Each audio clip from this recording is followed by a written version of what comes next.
नमस्कार। कार्यक्रम संसद फोकसको नयाँ अङ्कमा यहाँलाई हार्दिक स्वागत छ। दर्शकवृन्द, आजको श्रृङ्खलामा हामीले कोभिड-19 को प्रकोप बढिरहँदाखेरि यसको रोकथाम र नियन्त्रणका लागि सरकारले गरिराखेको प्रयासका विषयमा, संसदीय समितिले गरिराखेको अनुगमन र राष्ट्रिय गौरवका आयोजनामा विकास समितिले देखाएको चासोका विषयमा आजको श्रृङ्खलामा केन्द्रित रहनेछौँ। कोभिड-19 को प्रकोप विश्वव्यापी रूपमा बढिरहँदा त्यसको प्रभाव नेपालमा पनि परेको छ। कोभिडकै कारण नेपालमा मृत्यु हुनेहरूको सङ्ख्या पनि बढिराखेको छ भने सङ्क्रमितको सङ्ख्या पनि बढी नै राखेको छ। तर कोभिड न्यूनीकरण गर्नका लागि सरकारले गरिरहेको पहल प्रभावकारी नभएको भनेर आलोचना भइरहँदा संसदको शिक्षा तथा स्वास्थ्य समितिले उपसमिति गठन गर्यो। सो उपसमितिले प्रदेश 7वटै प्रदेशको अनुगमन गरी एउटा निष्कर्ष निकालेको छ। सरकारले प्रभावकारी रूपमा कोभिड नियन्त्रणका लागि कदम चालेको छ। उपसमितिले तयार पारेको अनुगमन सहितको प्रतिवेदन के छ त? प्रस्तुत छ। यसै विषयमा आधारित रहेर तयार पारिएको रिपोर्ट अबको प्रस्तुतिमा। विश्वव्यापी रूपमा महामारीको रूपमा फैलिएको कोरोना भाइरसको प्रकोपबाट नेपाल पनि अछुतो छैन। कोरोनाको सङ्क्रमण बढिरहेको छ। दैनिक रूपमा कोरोना सङ्क्रमितको सङ्ख्या पनि बढ्दो छ। कोरोनाकै कारण मृत्यु हुनेहरूको सङ्ख्या पनि बढिरहेकी छ। कोरोनाको ग्राफ बढिरहँदा राजधानी काठमाडौँ कोरोना सङ्क्रमणको हट स्पट नै बन्न पुगेको छ। कुनै समय भारतसँग सीमा जोडिएका जिल्लाहरू कोरोना सङ्क्रमणको उच्च जोखिम बने पनि पछिल्लो समयमा भने कोरोना सङ्क्रमणको सङ्ख्यामा केही कमी आएको छ। सङ्क्रमितको सङ्ख्या र कोरोनाका कारण मृत्यु हुनेको सङ्ख्या पनि बढेसँगै सरकारी पक्ष, स्वास्थ्यकर्मी र सर्वसाधारण सबैमा चिन्ता बढेको हो। यति बेला कोरोना न्यूनीकरण र रोकथामका लागि सरकारले गरेका कदम र तिनको प्रभावकारितामा पनि प्रश्न उठ्न थालेपछि सङ्घीय संसदको शिक्षा तथा स्वास्थ्य समितिले कोभिड-19 नियन्त्रणमा सरकारको काम कारबाही अनुगमन उपसमिति नै गठन गर्यो। समितिले प्राय सबै प्रदेशमा पुगी कोरोना न्यूनीकरण तथा रोकथामका लागि सरकारले गरेको काम कारबाहीको अनुगमन गरेको थियो। अब यो चाहिँ नि यो कोभिडको स्थिति सङ्क्रमण बढ्न थालेपछि यो सङ्घीय संसद प्रतिनिधि सभाको शिक्षा स्वास्थ्य समितिले मेरो संयोजकतामा 7 सदस्यीय यो उपसमिति गठन गरेको हो। यसको मुख्य चाहिँ नि उद्देश्य भनेकै कोभिड सम्बन्धी सरकारले गरेको कामको चाहिँ नि निरीक्षण गर्ने भन्ने नै हो। यसैलाई लिएर हामीले चाहिँ नि उपत्यकाभित्र र सबै प्रदेशहरूमा यो एकसरो चाहिँ नि निरीक्षण गर्ने कामहरू गरेका छौँ। हामी 2 टिम भएर एउटा पूर्व एउटा पश्चिम चाहिँ नि गएर त्यहाँ रहेका प्रदेश सरकार, स्थानीय तह र त्यहाँको डिसिएमसी र त्यहाँको स्थलगत निरीक्षण गर्ने कामहरू गरेका छौँ। अब समग्रतामा हेर्दाखेरि अब यो हिजो जुन खालको हाम्रो अवस्था थियो कोभिड आउनुभन्दा अगाडि, अब हाम्रो यो स्वास्थ्य क्षेत्रको चाहिँ नि अवस्था भनेको कमजोर नै हो। हाम्रो स्वास्थ्य क्षेत्र त्यति चाहिँ नि व्यवस्थित छैन। त्यसले गर्दा हामीलाई अलिकति कठिन भएको पनि हो। अब यो अप्रत्याशित रूपमा जुन चाहिँ नि कोभिड आयो र आइसकेपछि यसको नियन्त्रण, रोकथाम र उपचारको लागि सङ्घीय सरकारको तर्फबाट जुन तयारीका कामहरू अगाडि बढ्यो, प्रोटोकलहरू चाहिँ नि निर्णय गर्ने कुराहरू भयो, निर्देशनहरू दिने कुराहरू भयो र त्यस्तै गरिकन तयारीका लागि आर्थिक चाहिँ नि अनुदान दिने कामहरू पनि भयो। यसले गर्दा एक चरणमा त्यसले केही चाहिँ नि तयारीका कामहरूलाई सहयोग चाहिँ नि पुगेको छ र सङ्घीय सरकारको तर्फबाट त्यो प्रोटोकलहरू तयार गर्ने, निर्देशन गर्ने कामहरूले गर्दाखेरि त्यसको जुन खालको एउटा चाहिँ नि हामी शून्य अवस्थामा यो हाम्रो लागि एकदमै नितान्त नहो, हुन त विश्वकै लागि नि यो एउटा चाहिँ नि अप्रत्याशित र नौलो हो। तर हाम्रो देशको लागि त झनै एउटा चुनौतीपूर्ण र कठिन स्थिति नै थियो र सरकारले गरेका जुन तयारीका कामहरू र प्रोटोकलहरू, जनस्वास्थ्य सम्बन्धी प्रोटोकल र चाहिँ नि प्रदेश र स्थानीय तहले गर्ने चाहिँ नि प्रोटोकलका कुराहरू र निर्देशनहरू, यसले गर्दा केही हदसम्म कामहरू अगाडि बढेको स्थिति चाहिँ नि हामीले पायौँ। त्यसको आधारमा कमसेकम यसको तयारीमा जुट्ने कुराहरू, रोकथाम नियन्त्रणको लागि लाग्ने कुराहरू, जनचेतना चाहिँ नि गर्ने कुराहरू र क्वारेन्टाइन चाहिँ नि स्थापना गर्ने कुराहरू, आइसोलेसन चाहिँ नि स्थापना गर्ने कुराहरू, हस्पिटलहरूमा केही नभए पनि अलिकति त्यसको तयारीमा चाहिँ नि कामहरू गर्ने कुराहरू भएको स्थिति चाहिँ नि देख्यौँ। अनुगमनका क्रममा उपसमितिले सरकारले छोटो समयमा कोरोना न्यूनीकरण र त्यसको नियन्त्रणका लागि प्रभावकारी कदम चाल्ने प्रयास गरे पनि पर्याप्त नभएको ठहर गरेको छ। उसले कोरोना नियन्त्रणका लागि सरकारले बेलैमा निर्देशिका र मापदण्डहरू तर्जुमा गरे पनि त्यसको कार्यान्वयनमा चुकेको ठहर छ। यो जति नियम पारित गराएर एक खालको चाहिँ नि अब केही पनि नभएको संरचना ल्याबै नभएको ठाउँहरूमा ल्याबहरू स्थापना भइराखेका छन्। पिसिआर टेस्टको त अब नेपालमै नभएको बेलामा टेस्ट गर्यो, अहिले बाहिर जिल्लाहरूतिर पनि र विशेष त प्रदेश स्तरीय ल्याबहरूको गठन गरेर त्यहाँ प्रक्रिया जो पिसिआर टेस्टको प्रक्रिया अगाडि बढाएर आइसोलेसन अब आइसियु भेन्टिलेटरलाई बढाउने काम त भएको छ। तर हामीलाई यो समग्र ठाउँमा चाहिँ घुमेर आइसकेपछि चाहिँ हाम्रो कहाँनिर हामी चुकेका रहेछौँ भन्ने कुरा चाहिँ अलिअलि मलाई भएको अनुभव के हो भने वास्तवमा हाम्रो नीति बनाएर दियो हैन, त्यसपछि विधि बनाएर दियो, मान्छे खटायो, तर त्यसले के गर्दैछ, कति गर्दैछ, त्यसलाई चाहिँ कसो गर्नुपर्ने रहेछ भनेपछि पिरमा गएर डिपली भन्छ नि त्यो चाहिँ अनुगमन अनि त्यसलाई चाहिँ फलोअप गरिराख्ने, बेला बेलामा झकझकाउने, अनि तिमीले कस्तो गरिराखेका छ भन्ने त्यो मेकानिजम चाहिँ नभएको हो कि भएर पनि त्यो मेकानिजमले काम नगरे हो कि त्यो संयन्त्रले, त्यो कुरा चाहिँ अलिकति गम्भीरै त्रुटि देखिन्छ क्या स्वास्थ्य मन्त्रालयभित्र चाहिँ। त्यो कुरामा चाहिँ कस्तो गरेया छ तर फिल्डमा हेर्दाखेरि चाहिँ त्यो धेरै लागु नभइराख्या।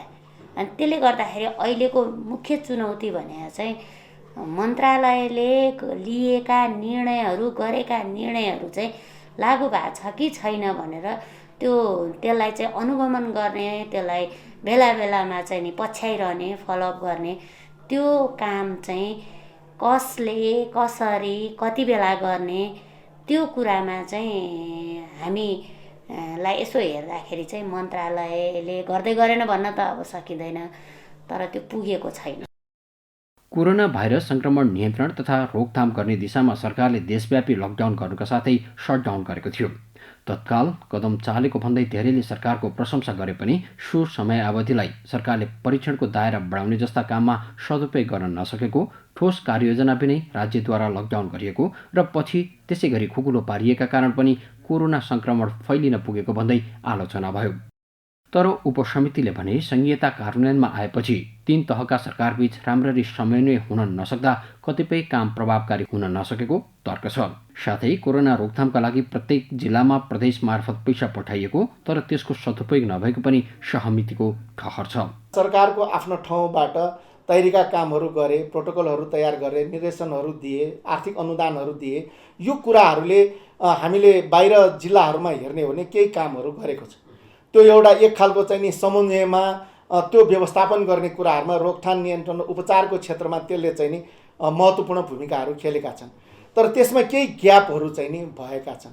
जस्तै सङ्घीय सरकारले गरेका जुन प्रोटोकलका विषयहरू, निर्णयका विषयहरू, निर्देशनका विषयहरू कार्यान्वयनको कुरामा कति ठाउँमा ठिकै ढङ्गबाट कार्यान्वयन भएका छन्, कति ठाउँमा चाहिँ नि त्यो प्रभावकारी ढङ्गबाट कार्यान्वयन हुन सकेको छैन। यो जुन चाहिँ नि कार्यान्वयनको पक्षमा त्यसलाई अलिकति चाहिँ प्रभावकारी बनाउने कुरामा, निरीक्षण गर्ने कुरामा चाहिँ नि अलि चुकेको स्थिति चाहिँ म देख्छु। अब जहाँसम्म तपाईँको गर्दै गरेन यस्तो चाहिँ नि होइन, नगरेको भए त आज यो स्थिति हुँदैन थियो। तराईमा पनि आज जुन खालको एउटा सामान्य अवस्था देखा परेको छ त्यो खालको एउटा इन्टरभेन्सनको कारणले नै भएका हुन्। तर यसमा चाहिँ नि जुन खालको तीन तहको अहिले हाम्रो संविधानले व्यवस्था गरे अनुसारको तीन तहको सरकारको बिचमा यस्तो खालको महामारीमा सङ्घीय सरकारको नेतृत्वमा जुन तहको एउटा समन्वय गर्ने र प्रभावकारी ढङ्गबाट चाहिँ नि कार्यान्वयन गर्ने कुराहरूमा अलिकति त्यसमा चाहिँ नि कमजोरीको पक्ष चाहिँ नि हामीले महसुस गऱ्यौँ।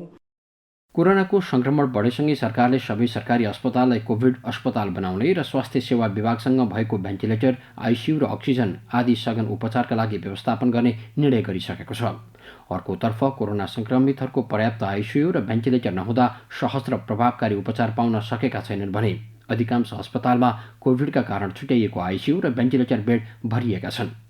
साथै आइसियुका लागि वेटिङमा बस्नेहरूको सङ्ख्या पनि ठुलै छ। उपसमितिले कोभिडका बेला अस्पतालहरूले दिएको सेवा र स्रोत साधनहरूको पनि अनुगमन गरेको थियो। अनुगमनका क्रममा उपसमितिले कोरोना संक्रमण बढ्दो अवस्थामा हस्पिटल र उनीहरूले दिएको सेवा प्रभावकारी हुन नसकेको निष्कर्ष निकालेको छ। स्रोत साधनको विषयमा चाहिँ अहिले पनि हाम्रो अब जति जनसङ्ख्या हो त्यसको रेसियोमा WHO को मान्यता अनुसार त हाम्रो त्यो आइसोलेसन, आइसियु होइन भेन्टिलेटर त्यो त अझै पनि छैन। अझै पनि अब एकदमै धेरै लाग्न थाल्यो भने बेहाल हुने स्थिति नै छ।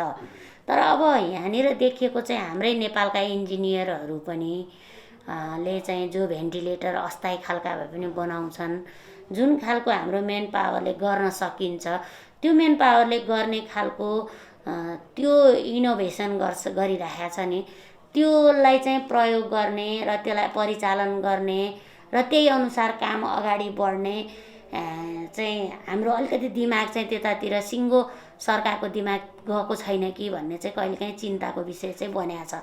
किनभने हामी खालि अभाव भयो भने सामान बाहिरबाट ल्याउने हैन, त्यसपछि त्यो बाहिरबाट आएपछि वितरण गर्ने, अनि त्यो वितरण प्रणाली पनि न्यायपूर्ण कहिलेकाहीँ नगर्ने, पहुँचको आधारमा वितरण प्रणाली हुने, जसको अलिकति बल पुग्छ, अलि हाई लेभलको नेतृत्व हुनुहुन्छ, जसले चाहिँ अलि आक्रामक टाइपले चाहिँ काम गर्न सक्छ, त्यो ठाउँमा सामग्री बढी पुग्ने भनेपछि एउटा सिङ्गो सिस्टम अन्तर्गत चाहिँ कम हुने, यो चाहिँ हाम्रो अहिलेको रोग होइन, यो विगतदेखिको रोग हो। अब यसलाई तोड्न चाहिँ अझै पनि सकेका छैन र यहीँको साधन स्रोत प्रयोग गरेर हामी गर्छौँ भन्ने तहमा चाहिँ अझै हामी पुग्न नसक्दाखेरि पनि हामीलाई चाहिँ यो स्रोत साधनहरूको चाहिँ समस्या भइ नै रहन्छ।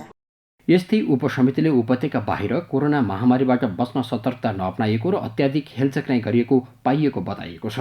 त्यस्तै उपत्यकामा कोरोनाको संक्रमण बढ्दै जाँदा महामारीको रूप लिन सक्ने ठहर गर्दै दशैं तिहारको समयमा उपत्यका प्रवेश गर्ने नाका बन्द गर्न सरकारलाई सुझाव समेत दिएको छ। भारतबाट जुन चाहिँ अत्याधिक सङ्ख्यामा हाम्रा नेपाली दाजुभाइहरू प्रवेश गरे, त्यसले गर्दाखेरि सङ्क्रमितको स्थिति वात्तै बढेको थियो।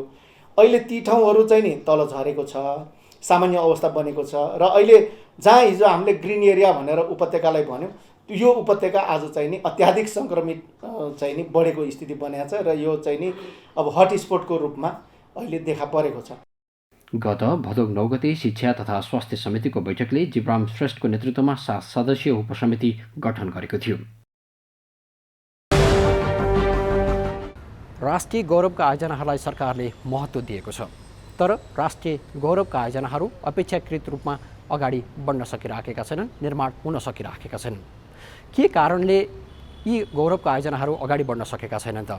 यो विषयमा संसदको विकास समितिले विशेष चासो र महत्त्व दिएको छ र समितिले आफ्नो छलफलको एजेन्डा बनाउँदै सरकारलाई निर्देशन पनि दिएको छ। प्रस्तुत छ विकास समितिले राष्ट्रिय गौरवका आयोजनाहरूमा अगाडि बढ्न नसक्नुको कारणमा देखाएको चासोको बारेमा हामीले तयार पारेको यो विशेष रिपोर्ट अबको प्रस्तुतिमा। संसदको विकास तथा प्रविधि समितिले काठमाडौँ तराई मधेस द्रुत मार्ग आयोजनाको म्याद एकैपटक 3 वर्ष थप्नुको कारण सरकारसँग माग गर्यो। साथै म्याद थपका आधारहरू पनि समितिमा पेश गर्न नेपाल सरकार प्रधानमन्त्री तथा मन्त्री परिषदको कार्यालयलाई समेत निर्देशन दियो भने द्रुत मार्गको कार्य समयमा सम्पन्न गर्न छनौट गरिएको अन्तर्राष्ट्रिय कन्सल्ट्यान्ट कम्पनी र निर्माण व्यवसायी कालो सूचीमा परेको विषय पनि आएकाले त्यस सम्बन्धमा 15 दिनभित्र विस्तृत विवरण समितिमा पेश गर्न आयोजनालाई निर्देशन पनि दियो। काठमाडौँ तराई मधेस द्रुत मार्ग आयोजनाको म्याद पुनः थप गरिएको अवस्थामा मुलुकको आर्थिक समृद्धि र आम नागरिकको आवश्यकतालाई ध्यानमा राखी आयोजनाको समयावधि एकैपटक पुनः 3 वर्ष थपिनुको कारण एवं आधारहरू के हुन् स्पष्ट रूपमा समितिमा पेश गर्न समिति नेपाल सरकार प्रधानमन्त्री तथा मन्त्री परिषदको कार्यालयलाई निर्देश गर्दछ। 76.2 किलोमिटर लम्बाइ रहेको सो द्रुत मार्ग नेपालको लाइफलाइनको रूपमा लिएको छ। 2074 साल वैशाख 21 गते तत्कालीन प्रधानमन्त्री पुष्पकमल दाहाल प्रचण्ड नेतृत्वको सरकारले 4 वर्षभित्र निर्माण कार्य सम्पन्न हुने गरी सो द्रुत मार्गको निर्माणको काम नेपाली सेनालाई दिने निर्णय गरेको थियो। सेनाले जिम्मेवारी पाएसँगै केही समय द्रुत मार्ग निर्माणले गति लियो, तर पछिल्लो समय प्रभावकारी रूपमा अघि बढ्न नसकेको समितिको ठहर छ। एउटा त हामीले आयोजना सुरु गरेछौँ तर पूर्व तयारी केही भएको थिएन हैन। पूर्व तयारी केही नभएको कारणले गर्दाखेरि त्यहाँ वनजङ्गल थियो, त्यसको अवरोध भइराखेको थियो हैन।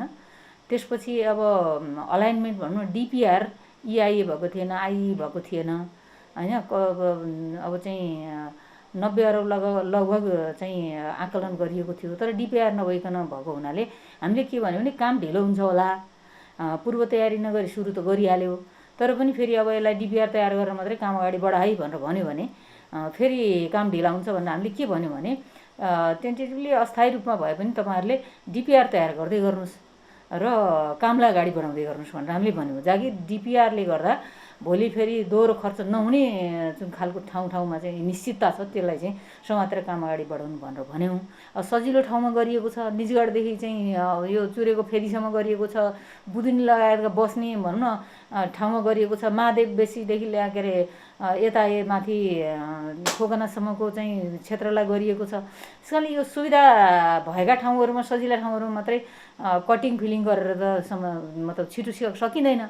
त्यस कारणले हामीले त्यति बेला पनि भनेका थियौँ कि तपाईँहरूले अब यो 4 वर्षमा सक्न कठिन देख्छौँ हामी भन्दा हामी सक्छौँ भन्ने खालको कुराहरू त्यति बेला आएको थियो।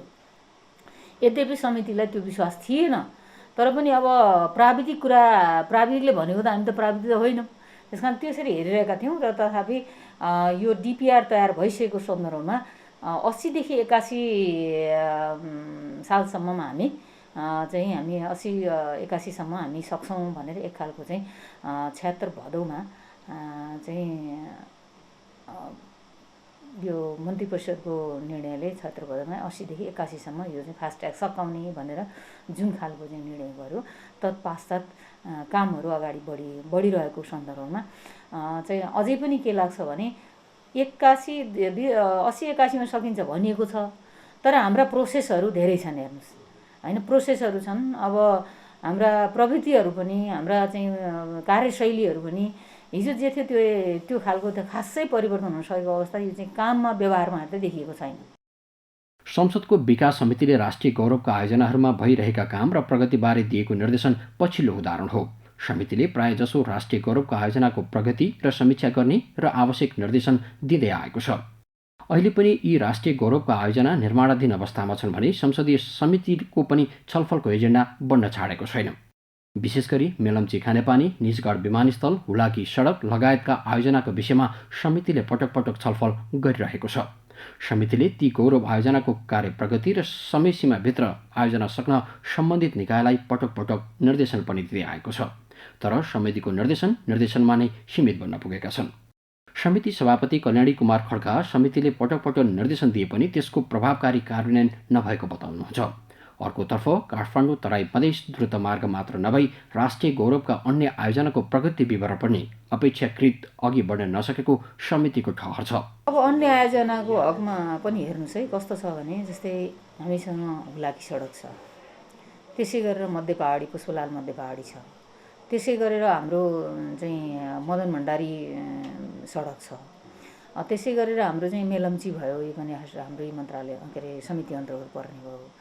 त्यसै गरेर अरू अन्य रेलहरू पनि छ, रेल छ होइन। यी सबै आयोजनालाई हामीले हेर्दाखेरि अब यो उत्तर दक्षिण चाहिँ रणनीति रोडहरू पनि छन्। अब यी सबै आयोजनाहरूलाई हामीले हेर्दाखेरि कस्तो लाग्छ भने अब 20औं-30औं वर्षदेखि सुरु भएको हुलाकी सडक तपाईँलाई थाहा छ होइन। त्यसै गरेर मध्य पहाडी पनि धेरै समय भइसक्यो, 12-13 वर्ष भइसक्यो। त्यसै गरेर बरु अहिलेको सन्दर्भमा मदन भण्डारी रोड अलिक तीव्र गतिमा गएको हामीले देखेका छौँ। अर्को कुरा के छ भने बजेटको सुनिश्चितता पनि छैन, स्रोतको सुनिश्चितता पनि छैन। त्यसले गर्दाखेरि आयोजनाहरू जसरी अगाडि बढ्नु पर्थ्यो त्यो बढिरहेको अवस्था पनि छैन। हेर्नुहोस् है, अब छैन भनौँ भने 20औं-30औं वर्षदेखि ठप्प भएर चाहिँ अब लुहुर हल्लिरहेको आयोजनाहरू अलिकति भए पनि तीव्रता चाहिँ लिएको छ। तर जुन ढङ्गले व्यवस्थित भएर अगाडि बढ्नु पर्यो र हामी पटक पटक समय थप्ने, पटक पटक चाहिँ लागत बढाइरहने कुराले अझ सरकारलाई अझ चाहिँ व्यवहार बढिरहेको अवस्था छ। सरकारले भने आयोजना प्रभावकारी र समयसीमाभित्रै सम्पन्न गर्ने जवाफ समितिलाई दिने गरेको छ। सरकारको जवाफ र आयोजनाको कार्य प्रगति हेर्दा संसदीय समिति त्यति सन्तुष्ट छैन। बरु समितिले कुनै पनि राष्ट्रिय गौरवका आयोजनाहरूको सुरुवात गर्नु अघि नै मुलुकको आर्थिक क्षमता, स्रोत साधन लगायतका विषयको अध्ययन गरी आयोजना निर्माणको सुरुवात गर्न समेत प्रधानमन्त्री तथा मन्त्री परिषदको कार्यालयलाई निर्देशन नै दियो। हामीले पटक पटक राष्ट्रिय गौरवका आयोजनाहरूलाई चाहिँ प्राथमिकता साथ अगाडि बढाउनुपर्छ भनेर हामीले धेरैचोटि भनेका छौँ। एकातिर तपाईँ सरकारको कुरा के हो भने मैले अघि नै भने यी अप्ठ्याराहरू पनि छन् है, नभएका होइन। तर हामी गरिरहेका छौँ, लागिरहेका छौँ भनेको छ, तर भने जस्तो रिजल्ट आएको छैन, हामी सन्तुष्ट छैनौँ त्यसमा। किनभने अब गरिरहेका छौँ हामीले राम्रो राम्रो कामहरू गरिरहेका छौँ अथवा चाहिँ हामी त्यो राष्ट्रिय गौरवका आयोजनाहरूलाई छिटो अगाडि अब तपाईँ भन्नुहोस् न राष्ट्रिय गौरवका आयोजनाहरू अब मेलम्चीकै कुरा गर्नुहोस् कति वर्षदेखि अल्झेर बसेको थियो सरकारले अब निर्देशन पालना गरेन भन्ने ठाउँ पनि किन छैन भने अब त्यसमा धेरै पटक मिटिङहरू धेरै पटक चाहिँ त्यस्ता निर्देशनहरू त्यस्ता चाहिँ हामीले इभेन चाहिँ यो के गर्यौँ भने सार्वजनिक खरिद ऐनको विशेष परिस्थिति जुन छ रहेछ दिएको त्यो पनि लागू गर त्यसलाई अपनाएर भए पनि त्यो मेलम्ची सिद्ध भयो भनेर हामीले भन्यौँ सरकारले त्यो पनि गर्यो किनभने सरकारले आफै आँट नगरेपछि हामीले समितिले नै भन्यौँ कि तिमी त्यो त्यसमा टेकेर गर भनेर सरकारको चाहना छिटै सक्ने हो भने निर्माण व्यवसायले त्यो बदमासी गर्यो कि अथवा चाहिँ सम्बन्धित हाम्रो सरकारी निकायको प्रतिनिधिले गरे कि त्यो त हुन पर्यो नि त्यस कारण अथवा चाहिँ त्यहाँ चाहिँ जनरल भनौँ न अब जनताहरूबाट समस्या पर्यो कि त्यो निकास त निकाल्नु पर्यो नि त्यस कारण यस्ता यस्ता समस्याहरू अवसरहरू छन् यो समस्या समाधान नगरेसम्म हुँदैन र सरकारले एउटा आँट गर्नुपर्छ त्यो के हो भने अब कसैको प्रभावमा नपरिकन यो राष्ट्रिय गौरवका आयोजनाहरू लगायतका अरू अन्य आयोजनाहरूलाई ढिलाइ हुनका पछाडि कारणहरू के हुन् त खोज्नु पर्यो 2047 सालमा तत्कालीन प्रधानमन्त्री कृष्णप्रसाद भट्टराईले राजधानीवासीका लागि मेलम्ची खानेपानी आयोजना ल्याउने घोषणा गरेका थिए त्यो सँगै मेलम्ची विशेष चासो र चर्चाको विषय बन्दै आएको छ यो अवधिमा आयोजना घोषणा भएको 30 वर्ष पुग्दा पनि आयोजना सम्पन्न हुन अझै कति समय लाग्ने हो टुङ्गो छैन त्रिभुवन अन्तर्राष्ट्रिय विमानस्थलको विकल्पमा झन्डै 24 वर्ष अघि यकिन गरिएको निजगढ विमानस्थलको पनि अपेक्षाकृत रूपमा अघि बढ्न सकेको छैन त्यस्तै सन् 2010 देखि निर्माण थालेर 2015मा सम्पन्न हुने हुलाकी सडक आयोजना सन् 2020 को 10 महिना बितिसक्दा पनि अपेक्षाकृत रूपमा प्रगति हासिल गर्न सकेको छैन राणाकालीन समयमा तत्कालीन प्रधानमन्त्री पद्म शमशेरको पालामा पूर्व मेचीदेखि पश्चिम महाकालीसम्म तराई मधेसमा चिठीपत्रहरू ओसार पोसार गर्ने मुख्य ध्येय राखी हुलाकी सडकको निर्माण प्रारम्भ गरिएको थियो यी बाहेक अन्य गौरव आयोजनाहरूको निर्माण कार्य धीमा गतिमै छ तर राष्ट्रिय गौरवका आयोजनाहरू झन्डै 1 दशकभन्दा बढी समय संसदीय समितिको छलफलको एजेन्डा बनिरहेका छन् संसदीय गतिविधि र नीति निर्माणसँग सरकार राख्ने कार्यक्रम संसद फोकस आजलाई यति नै तपाईहरूले यो कार्यक्रम नेपाल टेलिभिजनको वेबसाइट www.ntv.org.np र नेपाल टेलिभिजनको मोबाइल एपमा हेर्न सक्नुहुनेछ अर्को साता नयाँ विषयहरूका साथ उपस्थित हुनेछौँ हामी सबैलाई बिदा दिनुहोस् नमस्ते